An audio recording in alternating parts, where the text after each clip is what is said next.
Good morning. Linear algebra की इस class में आप सभी का स्वागत है। हम लोग लीनियर अलजेब्रा शुरुआत में कैसे हम लोगों ने लीनियर अलजेब्रा की स्टडी शुरू की होती है वहां से शुरू करेंगे, ताकि जिस बच्चे ने कभी नहीं पढ़ा है उसे भी अच्छा लगे। थोड़ा टाइम ज्यादा लगेगा, लेकिन पेशेंस रखिएगा। दूसरी बात ये होगी कि जिस दिन आपका एग्जाम होगा उस दिन हम क्लास ऑफ कर देंगे। आप लोगों का 11 को है तो 11 की सुबह हम क्लास नहीं करेंगे। फिर 20th को है तो 20 को भी नहीं छोड़ देंगे, बाकी दिन कर लेंगे क्लास। तीसरी बात यह है कि हम इसे 1 घंटे की क्लास रखेंगे। अभी बहुत ज्यादा लोड नहीं पड़ेगा, 1 घंटा आप लोग ज्वाइन कर सकते हैं। तो नेक्स्ट जो उसमें बताने वाली बात आती है कि आप कौन सी किताबों को फॉलो करेंगे। तो एक किताब को तो मैं देख रहा था कपिल ने ही कल शेयर किया था।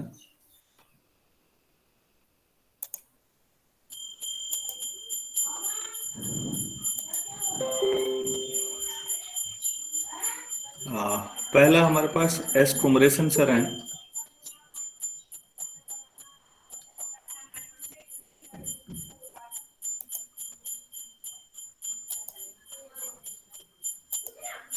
प्रोफेसर एस कुमरेशन, इनकी जो बुक है वो लीनियर अलजेब्रा है और साथ में उसमें लिखा हुआ है और ज्योमेट्रिकल अप्रोच।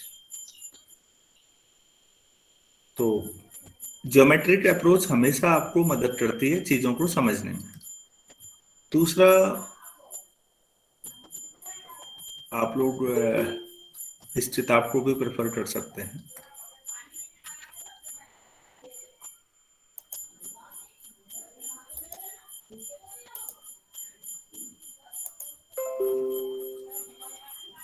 और तीसरा,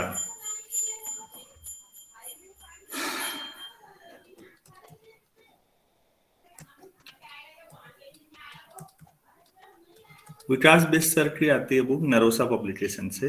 ये भी एक अच्छी बुक। और चौथा, मैं इसमें से एक किताब इसे भी प्रेफर करूंगा।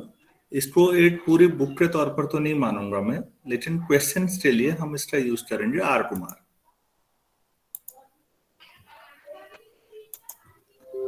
आर कुमार का भी उपयोग हम लोग करेंगे। क्वेश्चंस कई बार काफी अच्छे हैं। ये वर्धमान प्रकाशन से आती है। हम लोग इसमें लीनियर पढ़ते समय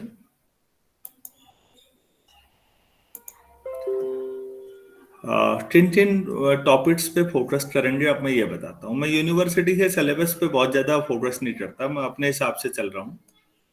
एक, मुझे आपको समझाना होगा वेक्टर स्पेसेस क्या होते हैं, क्यों होते हैं। आज हम शुरुआत यहीं से समझेंगे। वेक्टर स्पेस काफी बड़ा चैप्टर है। इससे साथ साथ एक सेक्शन में ये लूंगा आपका अलग से, मैट्रिसेस पे। एक्चुअली मैट्रिसेस सेपरेशन कुछ नहीं है, वो लीनियर इक्वेशंस को सॉल्व करने के लिए टेक्निक्स है। लेकिन अब हमारे बच्चों को लगता है कि हमने तो मैट्रिक्स अलग से पढ़ा हुआ है, तो उसकी जो प्रॉपर्टीज हैं, eigen value, eigen vectors, diagonalization process, ये सारी चीजें हम सेपरेट टॉपिक्स में कर लें तो अच्छी बात है, कोई दिक्कत नहीं इसमें। और तीसरा, हम लोग यहाँ पर फिर लीनियर ट्रांसफॉर्मेशन।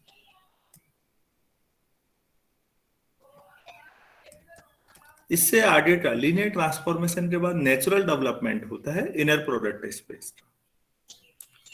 और inner product space, bilinear transform, bilinear form, ये सब लीनियर अलजेब्रा में आगे का हिस्सा होता है। तो दिखने में ये छोटा सा है, लेकिन ये टाइम टेकिंग होगा। आपके पेपर पूरे होने के बाद हम टाइम बढ़ा देंगे, अभी 1 ही घंटा रखेंगे। हम आपको कॉपरेट कर रहे हैं, तो प्लीज आप मेंटेन रखिएगा। बाकी आपकी पढ़ाई को हम नुकसान नहीं होने देंगे, आप अपना एमएससी का पढ़ते रहिए, बाकी बच्चे जो यहाँ जुड़े हैं।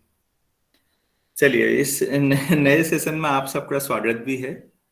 और अब प्रॉपर वे में शुरू करते हैं। तो मैं शुरुआत करना चाहूंगा। आज का टॉपिक बहुत एडवांस नहीं ले जाऊंगा मैं। हो सकता है यहाँ बीएससी फाइनल में जो बच्चे हैं, कईयों की ये स्थिति होगी कि उनको ये दिक्कत आ रही होगी कि हम बाइनरी ऑपरेशन किसे कहते हैं। दूसरी बात यह है, ये रिकॉर्डिंग है, रिकॉर्डिंग के बाद आपको ये यूट्यूब पे भी मिल जाएगा।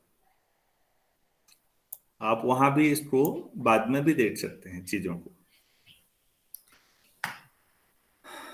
तो बाइनरी ऑपरेशन किसे कहते हैं, शुरुआत से मैं समझा रहा हूं, जीरो से। मेरे पास एक फंक्शन है किसी सेट से, मान लेते हैं let S is a non empty set. अगर आप ऐसे लिखते हैं तब भी आप नॉन एम्प्टी सेट की बात कर रहे हैं।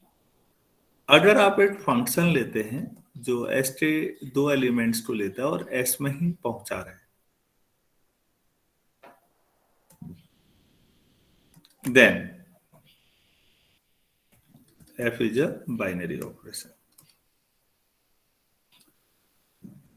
ये तो फंक्शंस में लिखने की आदत है हमारी मैथ्स में कि हर चीज हम फंक्शंस पे ले आते हैं, लेकिन इसका सरल शब्दों में मीनिंग ये है कि अगर मेरे पास कोई सेट ऑफ नेचुरल नंबर है और उसमें मैं एडिशन ऑपरेशन लेता हूं, तो इसका मतलब है कोई भी दो नेचुरल नंबर लीजिए, addition is a function and you are taking any two elements, basically you are adding, and the output is also a natural number।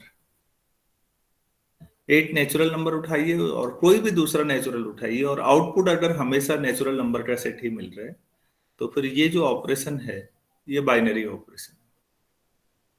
Natural number में एडिशन बाइनरी होता है, मेरे ख्याल से किसी को कोई प्रॉब्लम नहीं होगी। दूसरी बात है अगर मल्टीप्लिकेशन लें ऑर्डिनरी ऐसे ही, तो आप ये जानते हैं कोई भी दो नेचुरल नंबर ले लीजिए, मल्टीप्लाई करने के बाद वो भी हमेशा नेचुरल नंबर ही आएगा, तो ये भी बाइनरी ऑपरेशन है। अगर आप सब्ट्रैक्शन की बात करें और दो नेचुरल नंबर ले लेते हैं आप, तो आप भी जानते हैं जो नेचुरल नंबर आए जरूरी नहीं, तो फिर ये बाइनरी ऑपरेशन नहीं होगा। किसी को कोई चीज समझ में नहीं आ पाई कहीं पर, तो प्लीज आप बिना किसी हेजिटेशन के बोलिए कि हमें नहीं आया। तो हमने ये समझ लिया कि अच्छा, आज तक हम लोग सेट पढ़ते थे, अब हम एक सेट के साथ एक बाइनरी ऑपरेशन लगा रहे हैं। अब बाइनरी ऑपरेशन क्या है, मतलब सेट के कोई भी दो एलिमेंट लीजिए और जो भी ऑपरेशन है वो यूज करिए। तो फिर ऐसे लिखना उचित नहीं है, ये तो एक एग्जाम्पल था। हम ऑपरेशन को ऐसे लिखेंगे या कई जगह ऐसे लिखा जाता है। तो एट सेट और at binary operation. Binary operation का मतलब सेट के कोई भी दो एलिमेंट ले आइए, जो भी ऑपरेशन है वो लगाइए और आउटपुट उसी सेट का हिस्सा होना चाहिए। अगर ऐसा है तो इस स्ट्रक्चर को या इस स्ट्रक्चर का एक नया नाम हो जाता है, उसको कहते हैं अलजेब्राइक स्ट्रक्चर। तो एट सेट और एट बाइनरी ऑपरेशन का जो कॉम्बिनेशन है वो अलजेब्राइक स्ट्रक्चर। बाद में हम पढ़ेंगे कि एट सेट में दो बाइनरी ऑपरेशन भी लिए जा सकते हैं, तब भी वो अलजेब्राइक स्ट्रक्चर हो। अलजेब्राइक स्ट्रक्चर का मतलब हम इसकी अलजेब्राइक प्रॉपर्टीज को पढ़ेंगे। इसका मतलब ये हुआ कि कोई और भी प्रॉपर्टीज होती होंगी। तो आप लोगों ने थोड़ा बहुत पढ़ा भी है, थोड़ा नहीं पढ़ा है तो इस सेशन में टोपोलॉजी का पेपर आने वाला है, आप वहां देखेंगे कि अच्छा टोपोलॉजिकल स्ट्रक्चर भी है, टोपोलॉजिकल प्रॉपर्टीज भी है। तो जैसा जैसा अलजेब्रा में पढ़ेंगे काफी हद तक सिमिलर, हमेशा नहीं, काफी हद तक सिमिलर टोपोलॉजी में भी पढ़ेंगे। यहां होमोमॉर्फिज्म पढ़ेंगे तो टोपोलॉजी में होम्योमॉर्फिज्म पढ़ेंगे। बाकी जो फंक्शंस हैं, बाइनरी ऑपरेशंस हैं, ये सब कंटिन्यूअस फंक्शंस हैं। टोपोलॉजी में पता नहीं चलता तो वहां कंटिन्यूअस फंक्शंस अलग से पढ़ाने पड़ते हैं। बिना कंटिन्यूअस फंक्शंस के आप प्रॉपर्टीज स्टडी नहीं कर पाएंगे। इस पेपर में बहुत सारी चीजें आपके लिए आसान होने वाली हैं बच्चों, क्योंकि यहां पर लीनियर स्ट्रक्चर है। चीजें लीनियर हों तो समझना आसान होता है, नॉन लीनियर हों तो डिफिकल्ट होता है। ये लीनियर होने जा रहा है तो चीजें रिलेटिवली आसान है। नॉन लीनियर होंगी हमेशा परेशानी होगी, बहुत दिक्कत आएगी। टोपोलॉजिकल स्ट्रक्चर को समझना इसीलिए थोड़ा सा ज्यादा प्रॉब्लमेटिक होता है, वहां ज्यादा बड़ी फाउंडेशन चाहिए। वो तो अच्छा है, आप में से अधिकतर लोगों ने रियल एनालिसिस पढ़ ली है। अब आपको ये मालूम है क्या ओपन सेट है, क्या क्लोज सेट है, क्या लिमिट पॉइंट है, क्या कंटिन्यूअस फंक्शंस हैं नहीं है, इंटीग्रेबिलिटी क्या है। अगर वो मेंटेन है तो भरोसा मानिए आपको दिक्कत नहीं आएगी ज्यादा। चलिए हम लोग अब आगे शुरू करते हैं। मैं थोड़ा सा आपको जो ग्रुप थ्योरी आपने पढ़ी है उस पे ले जा रहा हूं। जब एक सेट और एक बाइनरी ऑपरेशन का कॉम्बिनेशन होता है तो उसे अलजेब्राइक स्ट्रक्चर कहते हैं। इस अलजेब्राइक स्ट्रक्चर में कुछ चीजें और आ जाएं अगर, एक चीज है एसोसिएटिविटी। एसोसिएटिविटी क्या हुई भाई, कोई भी तीन एलिमेंट ले लीजिए सेट के, कोई भी तीन, तो कोई भी तीन पे ध्यान दिया करिएगा। और अगर उनमें यह हो रहा है कि पहले ऑर्डर वही है, देखिएगा A B C, A B C, order same है, तो फिर क्या बदला है, ब्रैकेट की लोकेशन। यहां पहले आप बी और सी को सॉल्व करेंगे, यहां पहले ए और बी को सॉल्व करेंगे।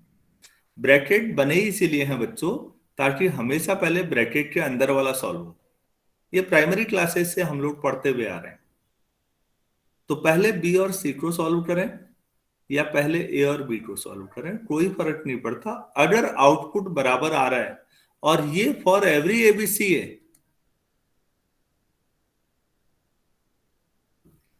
तो फिर आप कहेंगे कि ये सेट के सारे एलिमेंट्स आपस में इस प्रॉपर्टी को होल्ड करते हैं, जिसे एसोसिएटिविटी या हिंदी में साहचर्य नियम कहते हैं। ठीक। दूसरी बात यह आएगी कि क्या इस सेट के एलिमेंट्स में आइडेंटिटी है, एग्जिस्टेंस ऑफ आइडेंटिटी। आइडेंटिटी क्या होती है अब हम इसे समझते हैं।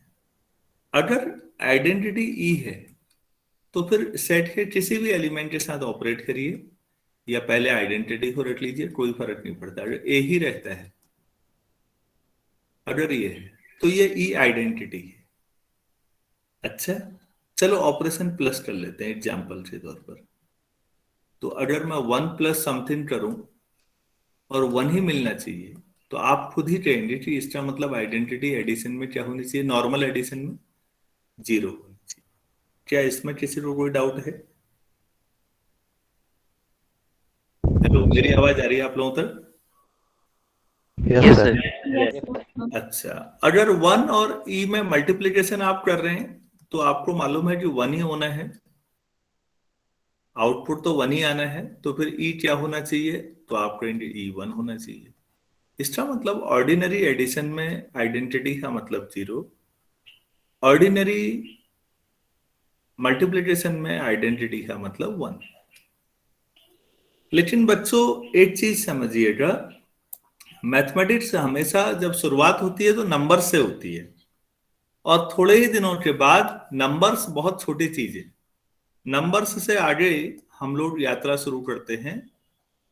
शुरुआत यहां से समझाते हैं और लास्ट में हम यहां पहुंच जाते हैं फंक्शंस पे, डिफरेंट फंक्शंस पे हम बात करने लगते हैं। तो फिर उस हिसाब से आइडेंटिटी भी बदलेगी। कई बार आइडेंटिटी का मतलब सेट मैट्रिसेज अगर आप लेंगे तो आइडेंटिटी का मतलब इस टाइप का भी तो हो सकता है, ये भी तो आइडेंटिटी है। और भी वेरी करेंगे आइडेंटिटी। अगर आप लोगों को ग्रुप थ्योरी याद हो तो हम लोगों ने एक क्वेश्चन किया था, ए ऑपरेशन बी अगर आप A B by two define कर देते हैं for every A comma B belongs to C, और ग्रुप प्रूफ करते हैं, तो बच्चों इस मामले में आइडेंटिटी टू आ जाती है। अगर आप यहाँ थ्री लिख दें तो आइडेंटिटी थ्री आ जाती है, अगर यहाँ एन लिख दें तो आइडेंटिटी एन आ जाती। तो ये दिमाग से हटा लीजिएगा कि आइडेंटिटी मतलब जीरो या वन, नहीं, वो ऑपरेशन पर डिपेंड करता है कि आइडेंटिटी क्या है। अभी जब पढ़ेंगे तो कई जो टिपिकल टिपिकल आइडेंटिटीज आपको मिलना शुरू होंगी। हाँ, ऑर्डिनरी एडिशन और मल्टीप्लिकेशन में ऐसा ही हो जैसा आप सोच रहे हैं। तो लेकिन आइडेंटिटी ऑपरेशन के अकॉर्डिंग वेरी करती है, कौन सा ऑपरेशन है और दूसरा सेट के एलिमेंट क्या है, क्या वो फंक्शंस हैं, क्या वो नंबर्स हैं। तो मैं फिर कहना चाह रहा हूं कि जो असली खेल है वो फंक्शंस में है। जिसने ये समझ लिया उसको ना अलजेब्रा में प्रॉब्लम आनी है, ना एनालिसिस में प्रॉब्लम आनी है। आप लोगों ने हाल ही में हमारी जो पिछली वर्कशॉप थी उसमें देखा भी होगा कि सर लोग जो पढ़ा रहे थे वो सारा का सारा, चाहे परमुटेशन ग्रुप्स पढ़ा रहे हों, सिलोस थ्योरम से तक पहुंच पा रहे हो, तो मैक्सिमम चीजें आप गौर करेंगे फंक्शंस में हो रही हैं। तो नंबर्स से शुरू करना है, चाहे अलजेब्रा हो चाहे एनालिसिस हो, शुरू नंबर से करना है और अल्टीमेट समझना फंक्शंस की प्रॉपर्टीज में। ठीक हो गया साहब। अब तीसरी बात यहां पर बच्चों आएगी, एग्जिस्टेंस ऑफ इनवर्स। ये आपने पढ़ा होगा। देखिए अगर मैं ग्रुप थ्योरी स्टार्ट करता तो शुरू से करता, लेकिन मुझे लगता है ग्रुप थ्योरी आपको पढ़ी हुई है तो मैं डायरेक्टली बोल रहा हूँ। इनवर्स का मतलब हर एलिमेंट का एक इनवर्स होना चाहिए और एक ही एलिमेंट का एक ही इनवर्स होना चाहिए। इनवर्स यूनिक होना चाहिए मतलब, और होना ही चाहिए हर हालत में, हर एलिमेंट का। प्लीज यहां पर ध्यान दीजिएगा, कई बच्चे बीएससी में पढ़ते हुए, मैं खुद भी सोचता था शुरू शुरू में, मेरे लिए ए इनवर्स का मतलब 1/a होता था। यहां ऐसा नहीं है। ये बच्चों छोटी क्लासेज में हम सोचते थे। यहां इनवर्स सिंबल है ये, और इसका मतलब जैसे, अब आप ऐसे समझिए 2 है, 2 का मुझे इनवर्स नहीं पता, चलो लैम्डा ले लेता। इनवर्स का मतलब है ए और बी अगर एक दूसरे के इनवर्स हैं तो इनको ऑपरेट करके आइडेंटिटी आनी चाहिए। अगर मैं एडिशन लेता हूं तो आइडेंटिटी 0 है। तो अब आप खुद ही समझ रहे होंगे 2 का एडिटिव इनवर्स क्या होना चाहिए, जिसको आप लैम्डा बोल रहे हैं, बेसिकली वो -2 होना चाहिए। तो यहां पर आप ये कहेंगे कि 2 का जो इनवर्स है वो -2 है। आप कहेंगे 2 का इनवर्स तो 1/2 पढ़ा था। वो भाई मल्टीप्लिकेशन में समझा था हमने पहले से, तब बाइनरी ऑपरेशन पढ़ाया ही नहीं दिया होगा आपको। तो प्लीज यहां पर जब ए इनवर्स कहते हैं तो उसके मीनिंग होते हैं, उसका मतलब -a या 1/a ही नहीं है, कुछ और भी हो सकता है। हो सकता है ए अपने आप में मैट्रिक्स हो, तो उसका इनवर्स निकालना अपने आप में एक नई मुसीबत है, आप जानते ही हैं। तो ये सारी चीजें, किसी का इनवर्स लिखा हुआ है तो आप ध्यान से देखना ऑपरेशन क्या है और किस ऑपरेशन में ये लगाया जा रहा है। तो मैं अलजेब्रा में किसी का इनवर्स लिखने का मतलब वो नहीं है जो छोटी क्लासेज में आप पढ़ते हुए आ रहे हैं। ये केयरफुल आपको बने रहना है। अगर आप बाइनरी ऑपरेशन के अलावा ये 3 प्रॉपर्टी सेटिस्फाई करवा रहे हैं सेट में, तो आप कहते हैं कि जो सेट है उसका एक नया नाम रख देते हैं आप, ये ग्रुप। ठीक है।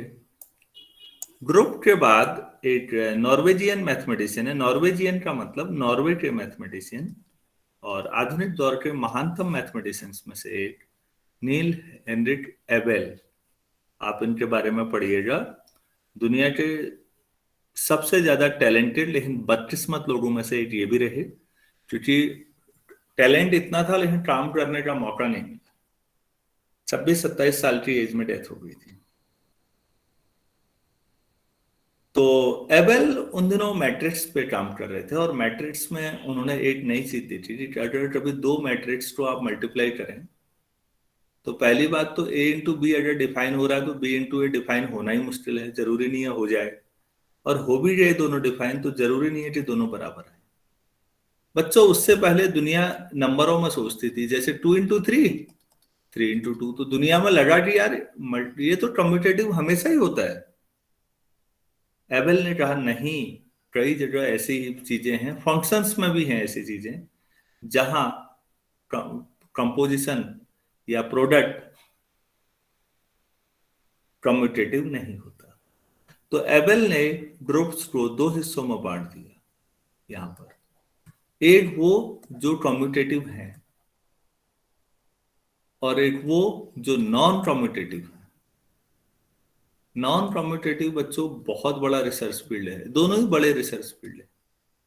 नेक्स्ट टाइम मैं सोच रहा हूँ कि रंजना मेहता मैम का लेक्चर आपका नॉन कम्यूटेटिव उस पर कराया जाए, और एबेल के सम्मान में कम्यूटेटिव को फिर उन्हीं के नाम पर एबेलियन कह दिया गया।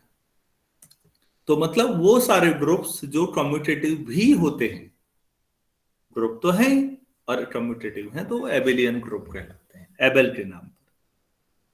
मेरे ख्याल से यहां तक आपको क्लियर होगा।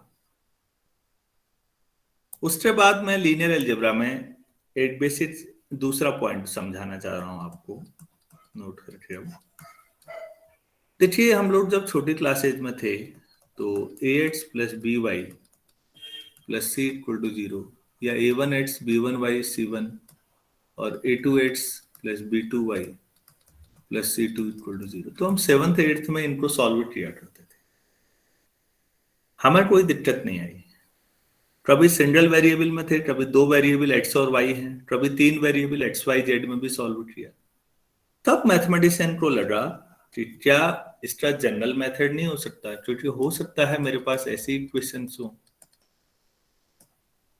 ए N X N equal to 0। अब ये तो एन वेरिएबल्स में है और बहुत सारी इक्वेशंस हो सकती हैं, ये बड़ी बड़ी इंजीनियरिंग में आती हैं ये सारी। तो इनको कैसे सॉल्व करें? क्या वही तरीका लगाएं बच्चों वाला कि पहले एट को एक्स और वाई में से एट को एलिमिनेट कर दें? तो आप देखेंगे कि यहां लगाना मुश्किल है, क्योंकि अगर मैं कह दूं आपसे 1000 वेरिएबल हैं तो आप नहीं लगा पाएंगे, व्यावहारिक नहीं है। इतने बड़े इतने सारे वेरिएबल आ जाते हैं कई बार। तो ये कंप्यूटर्स की मदद से हो सकते हैं। प्रोग्रामिंग इसीलिए सीखनी भी है।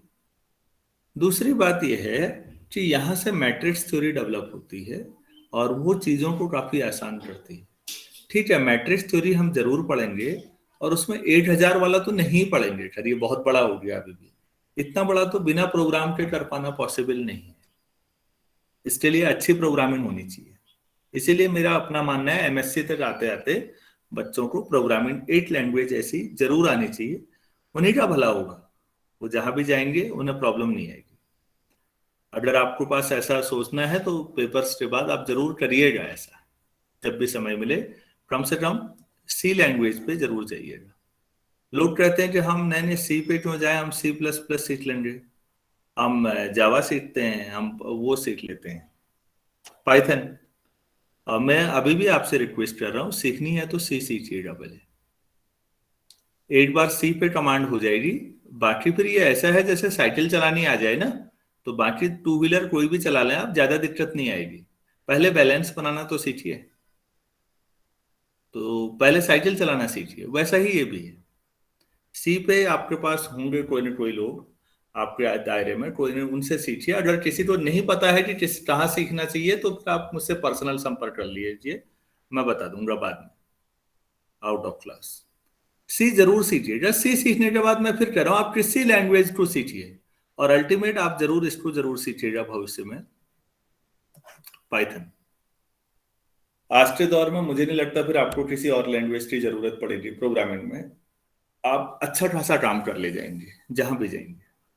चलिए ठीक है, ये एडिशनल इंफॉर्मेशन थी। तो मैं ये कह रहा था, एक या दो अगर हमारे पास वेरिएबल हैं तो आप आसानी से उनको सॉल्व कर लेते हैं। दो तीन चार पांच तो हम थोड़ा सा लीनियर पे जाएंगे, उससे आगे ऑपरेटर थ्योरी आती है, फंक्शनल एनालिसिस। अभी हम वहां तक नहीं जा पाएंगे। दूसरा मनुष्य हुआ। मनुष्य की लगातार दिमाग में चलता रहा, मनुष्य ने यह भी सोचा बच्चों कि अगर ऐसी इक्वेशन हो और ए जीरो ना हो तो, आप लोग समझ रहे होंगे इसको क्वाड्रेटिक इक्वेशन कहते हैं, द्विघात समीकरण। इस पे बहुतों ने काम किया है, उसमें इंडियन मैथमेटिशियन भी हैं और बाहर से भी हैं। और एक महान भारतीय मैथमेटिशियन हुए थे श्रीधर, तो उनके नाम पे श्रीधराचार्य मेथड भी है, आप लोग जानते होंगे और आप सॉल्व करना जानते होंगे कि बाई क्वाड्रेटिक कैसे की जाती है, सॉरी क्वाड्रेटिक इक्वेशन कैसे सॉल्व की जाती है। उसके बाद इसी को हम आगे बढ़ाया मनुष्य ने, और लोगों ने अपना दिमाग लगाया कि भाई अगर ऐसी इक्वेशन हो तो कैसे सॉल्व करें। तो इसको क्यूबिक इक्वेशन कहते हैं। एक इटालियन मैथमेटिशियन थे कार्डानो, उनके नाम पर कार्डन मेथड काफी फेमस है। कार्डन ऐसा ही रोल निभाता है जैसा यहाँ श्रीधराचार्य का मेथड है। यहाँ सेकंड वाले में बहुत सारे मेथड हैं, फैक्टर वेक्टर कर लो, लेकिन फैक्टर होने हमेशा पॉसिबल नहीं है, तो लास्ट में श्रीधर का डिस्क्रिमिनेंट मेथड ही लगता है। ऐसे ही आपको क्यूबिट में कार्डानो मेथड सबसे बेहतर है। इंसानी दिमाग है, जब क्यूबिक इक्वेशन लोगों ने सॉल्व करने सीख ली तो लोगों ने अपने दिमाग को और आगे बढ़ाया और कहा कि क्या इसका सॉल्यूशन हमेशा हो सकता है। हमेशा की बात थी, प्रॉब्लम हमेशा में थी, क्योंकि कभी कभी तो सॉल्यूशन हो ही जा रहा है। तो इसमें भी आप देखेंगे तो आपको डेकार्ट मेथड पढ़ा कुछ जाएगा, लिखा कुछ जाएगा।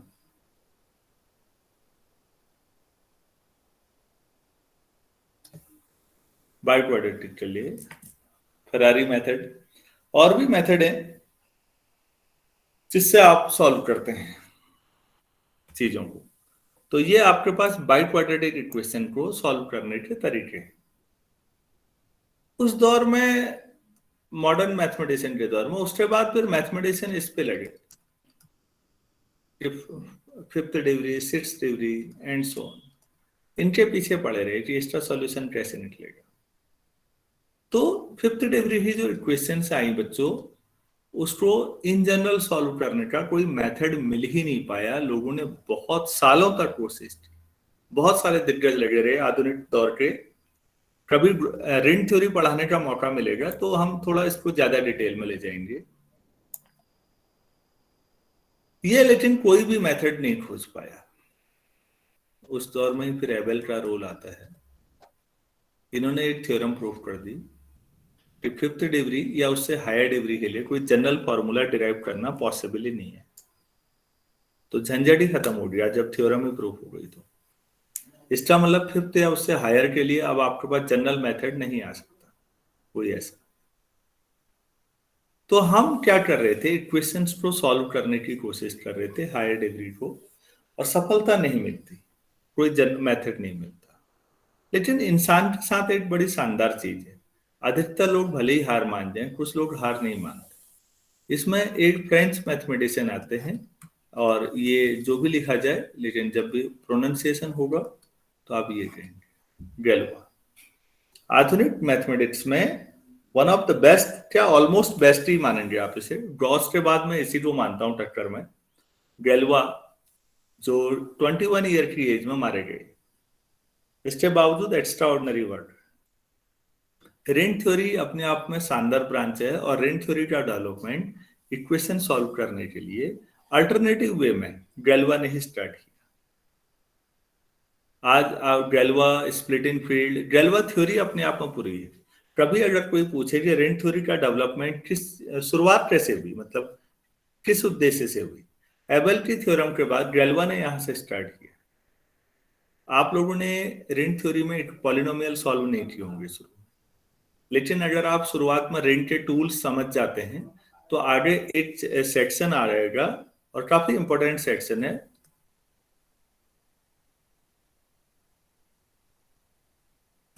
इररिड्यूसिबिलिटी। रिड्यूसिबल, इररिड्यूसिबल, ऐसा पढ़ा होगा। बल्कि वहां एक इन सज्जन का भी काम है, ये थ्योरम भी आती है। इसको कई लोग आइंस्टाइन पढ़ते हैं। जरा ध्यान से देखिएगा, ये आइंस्टाइन नहीं है, आइजेनस्टाइन है। आइंस्टाइन ये है, तो लोग गलत पढ़ देते हैं। आइजेनस्टाइन और आइंस्टाइन में अंतर है। आइजेनस्टाइन मैथमेटिशियन रहे, आइंस्टाइन के बारे में बताने की अभी जरूरत नहीं है। तो आइजेनस्टाइन का क्राइटेरिया इररिड्यूसिबिलिटी पे बेसिकली गैलोवा का काम, ओरिजिनल काम जो है। आखिर कौन सी पॉलिनोमियल है जो रिड्यूसिबल है? रिड्यूस करने का मतलब नाम से ही समझिएगा, किसी पॉलिनोमियल को रिड्यूसिबल करने का मतलब उसके फैक्टर होता। अगर उसके फैक्टर हो पा रहे हैं तो वो पॉलिनोमियल रिड्यूसिबल है।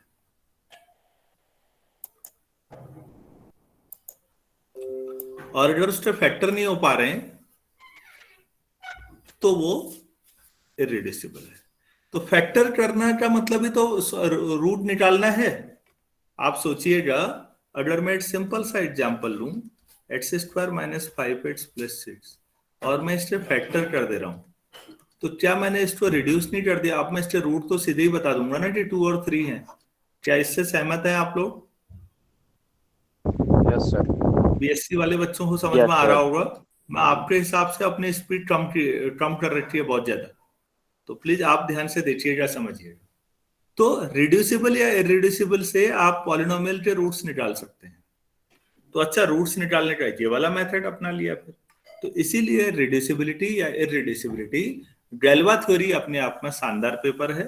हमारी यूनिवर्सिटी उस पेपर को नहीं पढ़ाती, लेकिन एलिमेंट्री रिंग थ्योरी तो हम लोग पढ़ते ही हैं बीएससी एमएससी। उतना भी अगर आपको आता है तो अभी पर्याप्त है। तो यहां तक आप लोग जब पढ़ते हैं, तो इस दौरान आप लोगों ने रिंग थ्योरी पढ़ते समय ये तो बताया रिंग थ्योरी क्यों हुई। रिंग थ्योरी में पढ़ते समय बच्चों, जब उसको रिंग कहते हो आप लोग, अगर उसको आर कहें तो हम उसको 2 ऑपरेशन ले लेते हैं नॉर्मली। उसमें पहला जो है, इस के में ये एबिलियन ग्रुप होना चाहिए,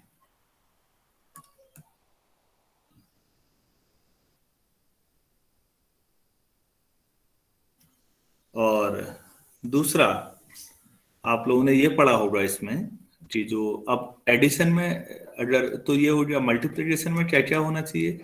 तो रिंग की एडिशनल क्या प्रॉपर्टी है? एबिलियन ग्रुप का मतलब समझिएगा, बाइनरी ऑपरेशन है इसलिए क्लोजर लिखने की जरूरत नहीं है।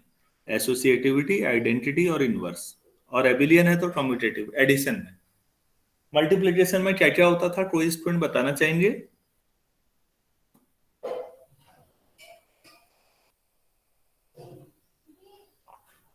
Associativity, Associative. left distributive, right distributive.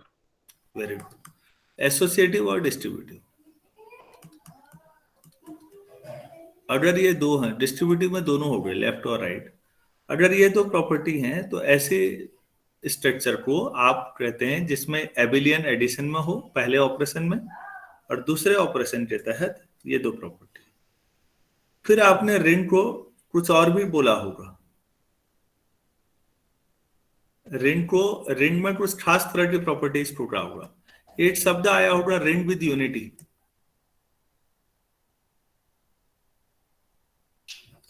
Ring with unity क्या है?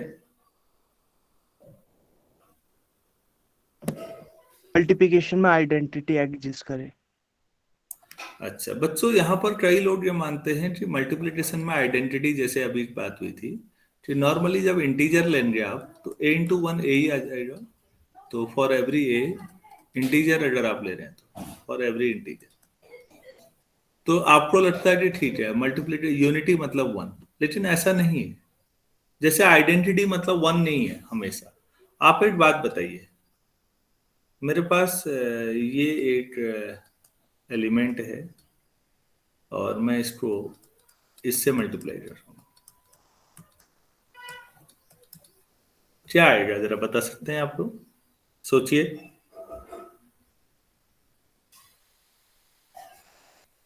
सर वही एलिमेंट आएगा, सर ए आई। सब ए आ जाएंगे। तो फिर इसका मतलब यहां पर ये है यूनिटी। तो यूनिटी का मतलब ऐसा नहीं है कि वो 1 ही होना जरूरी है। अगर ये 3/3 लेता तो 1/2 की जगह 1/3 क्या ले लेता मैं? 1/3 1/3 1/3, हर एलिमेंट 1/3।